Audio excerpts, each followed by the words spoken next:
Hello, ഇന്ന് നമ്മൾ ചെയ്യുന്നത് നമ്മുടെ റിസൾട്ട് ബേസ് ചെയ്തിട്ടുള്ളൊരു വീഡിയോ ആണ്. റിസൾട്ട് വീഡിയോ ആയിട്ട് ചെയ്യാൻ മാത്രം ഉണ്ടോ എന്നൊക്കെ ചോദിച്ചിട്ടുണ്ടെങ്കിൽ എനിക്ക് എൻ്റെ ചാനലിൽ വന്നതിലും വെച്ച് കൂടുതൽ റിക്വസ്റ്റ് വന്നിട്ടുള്ളത് റിസൾട്ട് ബേസ് ചെയ്ത് വീഡിയോസ് ചെയ്യുമെന്നാണ്. അപ്പോൾ എൻ്റെ അടുത്ത് ചോദിച്ചിട്ടുണ്ടായിരുന്നു എത്ര സെമ്മിൻ്റെ റിസൾട്ട് വന്നിട്ടുണ്ട്, എക്സാം കഴിഞ്ഞിട്ടുണ്ട് എന്നൊക്കെ. അപ്പോൾ ഞാൻ വിചാരിച്ചു അതെല്ലാം കൂടെ ഒരു വീഡിയോ ആയിട്ട് ചെയ്യാമെന്ന്. അപ്പോൾ എന്തായാലും നമുക്ക് ഇന്ന് ഞാൻ എൻ്റെ റിസൾട്ട് വെച്ചിട്ട് നിങ്ങൾക്കൊന്ന് ജസ്റ്റ് കാണിച്ചു തരാം. അപ്പോൾ നിങ്ങൾക്ക് ഏകദേശം ഒരു ഐഡിയ കിട്ടും എങ്ങനെയൊക്കെയാണ് വാല്യുവേഷനും കാര്യങ്ങളൊക്കെയെന്ന്. പിന്നെ എൻ്റെ ഒരു പേഴ്സണൽ എക്സ്പീരിയൻസ് കൂടെ ഞാൻ പറഞ്ഞുതരാം കേട്ടോ. അപ്പോൾ എന്തായാലും വീഡിയോ ഫുള്ളായിട്ട് കാണാൻ ശ്രമിക്കുക. പിന്നെ നിങ്ങളുടെ ഫീഡ്ബാക്ക് എന്തായാലും അറിയിക്കണം. പിന്നെ നിങ്ങൾക്ക് ഇതുപോലെ എന്തെങ്കിലും കാര്യങ്ങൾ അറിയാനുണ്ടെങ്കിൽ ചോദിക്കുക കേട്ടോ. അപ്പോൾ എന്തായാലും നമുക്ക് വീഡിയോ കാണാം. അപ്പോൾ ഞാനിപ്പോൾ ഏത് സെമ്മിലാണ് പഠിക്കുന്നതെന്ന് പറയാം. ഞാൻ STOU MA ഇംഗ്ലീഷിൽ 4th സെം സ്റ്റുഡൻ്റാണ്. ഇനി നമുക്കിപ്പോൾ ഏത് സെമ്മ് വരെ എക്സാം കഴിഞ്ഞു എന്ന് ചോദിച്ചിട്ടുണ്ടായിരുന്നു. നമുക്ക് 3rd സെമ്മ് വരെയുള്ള എക്സാം കഴിഞ്ഞിട്ടുണ്ട്. അതിൽ ഫസ്റ്റ് സെമ്മിൻ്റെയും സെക്കൻഡ് സെമ്മിൻ്റെയും റിസൾട്ടാണ് പബ്ലിഷ് ചെയ്തിട്ടുള്ളത്. പിന്നെ എല്ലാവർക്കും വന്നിട്ടുള്ളൊരു ഡൗട്ടായിരുന്നു നമ്മുടെ എക്സാം കഴിഞ്ഞിട്ട് എത്ര സമയം എടുത്തിട്ടാണ് റിസൾട്ട് പബ്ലിഷ് ചെയ്യുന്നതെന്ന്. അപ്പോൾ അങ്ങനെ ചോദിച്ചിട്ടുണ്ടെങ്കിൽ അത്യാവശ്യം നല്ല ലാഗ് അടിച്ചിട്ടാണ് ഞങ്ങൾക്ക് ഫസ്റ്റ് സെമ്മിൻ്റെ റിസൾട്ടൊക്കെ കയ്യിൽ കിട്ടിയിട്ടുള്ളത്. കറക്റ്റ് പറയുകയാണെന്നുണ്ടെങ്കിൽ ഒരു 4 മാസം അല്ലെങ്കിൽ ഒരു 3 മാസം എന്തായാലും എടുത്തിട്ടുണ്ടാവും. എനിക്ക് ഓർമ്മയില്ല, കുറച്ച് ടൈം ആയല്ലോ. അപ്പോൾ അങ്ങനെയാണ് ടൈം പീരീഡ് വരുന്നത്. പിന്നെ ഇപ്പോൾ നമ്മുടെ 3rd സെമ്മിൻ്റെ എക്സാം കഴിഞ്ഞിട്ട് ഒരു 2 മാസമായിട്ടുണ്ട് കേട്ടോ. പക്ഷേ റിസൾട്ട് കിട്ടിയിട്ടില്ല. റിസൾട്ട് കിട്ടുകയാണെങ്കിൽ ഞാൻ അറിയിക്കാം.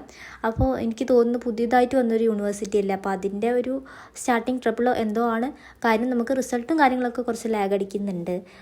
അപ്പോൾ അതൊക്കെയാണ് ടൈമിൻ്റെ കാര്യം പറയാനുള്ളത്.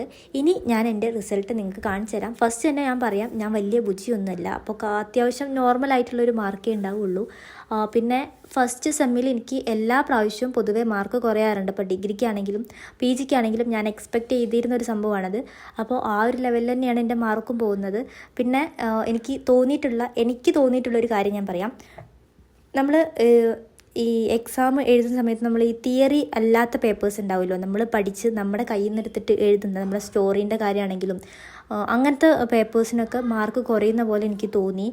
അത് മേ ബി നമ്മൾ കയ്യിൽ നിന്ന് എടുത്തിട്ട് എഴുതുന്ന എല്ലാം ഇപ്പോൾ നമുക്ക് കാണാതെ പഠിച്ച് എഴുതാൻ പറ്റില്ലല്ലോ.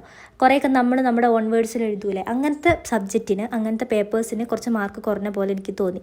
ചിലപ്പോൾ അത് ഈ പോയിൻറ്റ്സ് ഇൻക്ലൂഡ് ചെയ്ത് എഴുതാത്തതുണ്ടാവും. നമ്മൾ അധികം പോയിൻറ്റ്സ് നമ്മുടെ മെമ്മറിയിൽ നിൽക്കില്ല. അപ്പോൾ അങ്ങനെ ഈ സ്റ്റോറി ബേസ് ചെയ്തിട്ടുള്ളതിലൊക്കെ നമ്മൾ എക്സ്പെക്റ്റ് ചെയ്യുന്ന ഒരു മാർക്ക് ഇല്ലാത്ത പോലെ എനിക്ക് തോന്നിയിട്ടുണ്ട്. അല്ലാത്തൊക്കെ നോർമൽ അല്ല, നമ്മുടെ ഡിഗ്രി ആ ഒരു ലെവലിൽ തന്നെ എനിക്ക് തോന്നിയത് കേട്ടോ. അപ്പോൾ അതാണ് എനിക്ക് ആകെ തോന്നിയിട്ടുള്ളൊരു വ്യത്യാസം. പിന്നെ തിയറി പേപ്പറൊക്കെ ഉണ്ടല്ലോ, നമുക്ക് കയ്യിൽ നിന്ന് എടുത്തിട്ട് എഴുതാൻ പറ്റാത്തതാണല്ലോ ഈ ഡെഫിനിഷനും കാര്യങ്ങളൊക്കെ. അങ്ങനത്തെ പേപ്പേഴ്സിനൊക്കെ അതേപോലെ തന്നെ മാർക്കുണ്ട്. അപ്പോൾ ഇതാണ് എനിക്ക് തോന്നിയിട്ടുള്ളൊരു വ്യത്യാസം. എൻ്റെ പോലെ ആരെങ്കിലും ഇപ്പോൾ 4th സെമ്മ് ചെയ്ത് റിസൾട്ടൊക്കെ വന്ന് ഇങ്ങനെ തോന്നിയിട്ടുണ്ടെങ്കിൽ ജസ്റ്റ് കമൻറ്റ് ചെയ്യാം കേട്ടോ. അല്ല, നിങ്ങൾക്ക് എന്താണ് നിങ്ങളുടെ എക്സ്പീരിയൻസ്, എന്താണ് നിങ്ങൾ എക്സ്പെക്റ്റ് ചെയ്ത മാർക്ക് തന്നെയാണോ നിങ്ങളുടെ ഒപ്പീനിയൻ, അത് ജസ്റ്റ് കമൻറ്റ് ചെയ്യുക, നമുക്കറിയാമല്ലോ. അപ്പോൾ നമ്മൾ ഇപ്പോൾ അഡ്മിഷൻ എടുത്തിട്ടുള്ള കുട്ടികൾക്കും അതൊരു ഇൻഫർമേഷൻ ആവും. അപ്പോൾ എന്തായാലും നിങ്ങൾ കമൻറ്റ് ചെയ്ത് അറിയിക്കുക. അപ്പോൾ ഇതൊക്കെയാണ് എൻ്റെ മാർക്കിൻ്റെ അവസ്ഥ. ഞാൻ നിങ്ങൾക്ക് എൻ്റെ മാർക്ക് സ്ക്രീനിൽ കാണിക്കാം. ഫസ്റ്റ് സെമ്മിൻ്റെയും സെക്കൻഡ് സെമ്മിൻ്റെയും മാർക്ക് മാത്രമാണ് നമുക്കിപ്പോൾ അവൈലബിൾ ആയിട്ടുള്ളൂ. ഇനി 3rd സെമ്മിൻ്റെ വന്നിട്ടുണ്ടെങ്കിൽ ഞാൻ അറിയിക്കാം. അപ്പോൾ ഇത്രയൊക്കെയാണ് മാർക്കിൻ്റെ കാര്യങ്ങളൊക്കെ. ഇനി നിങ്ങൾക്ക് എന്തെങ്കിലും അറിയാനുണ്ടെങ്കിൽ എന്നെക്കൊണ്ട് പറ്റുന്നതാണെങ്കിൽ ഞാൻ ചെയ്യാം, വീഡിയോ ആയിട്ട് ഇതുപോലെ ചെയ്യാം കേട്ടോ. അപ്പോൾ താങ്ക്സ് ഫോർ വാച്ചിങ്. നിങ്ങളുടെ ഒപ്പീനിയൻ എന്താണെങ്കിലും കമൻറ്റ് ചെയ്ത് അറിയിക്കാം. എൻ്റെ വീഡിയോസൊക്കെ നിങ്ങൾക്ക് യൂസ്ഫുൾ ആവുന്നുണ്ടെങ്കിൽ അതുകൂടെ ഒന്ന് അറിയിക്കാം കേട്ടോ. വീഡിയോ ഇഷ്ടപ്പെട്ടിട്ടുണ്ടെങ്കിൽ ലൈക്ക് ചെയ്യുക, കമൻറ്റ് ചെയ്യുക. അപ്പോൾ താങ്ക്സ് ഫോർ വാച്ചിങ്.